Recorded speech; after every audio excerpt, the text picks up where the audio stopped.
What are the most common reasons MSers fail to get support from their employees, such as any reasonable adjustments that... Yeah, that's a big question, isn't it?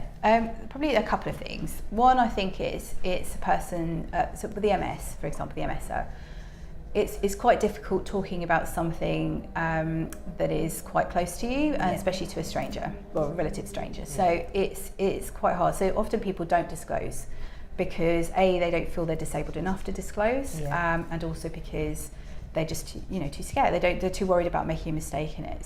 So obviously, if the employer doesn't know about those things, then the reasonable adjustments aren't put in place. So that's kind of one thing.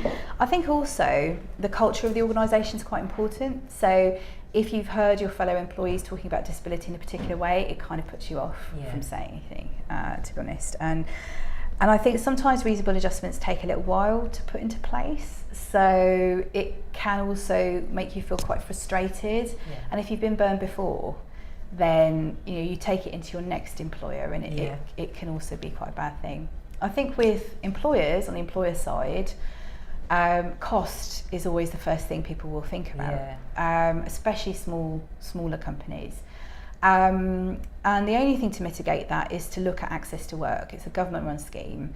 It goes through you, so you're the one who has to apply for it, but it's then jointly with the employer in terms of how they sign things off or whatever. But some of that cost might be mitigated through that scheme. And I think also that they're probably a bit concerned about like I said before, the kind of the unknown, a fear of saying or doing the wrong thing.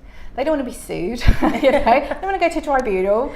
And some people may not genuinely understand the Equality Act and how it applies to MS, particularly if we've got invisible symptoms, you and I, don't we?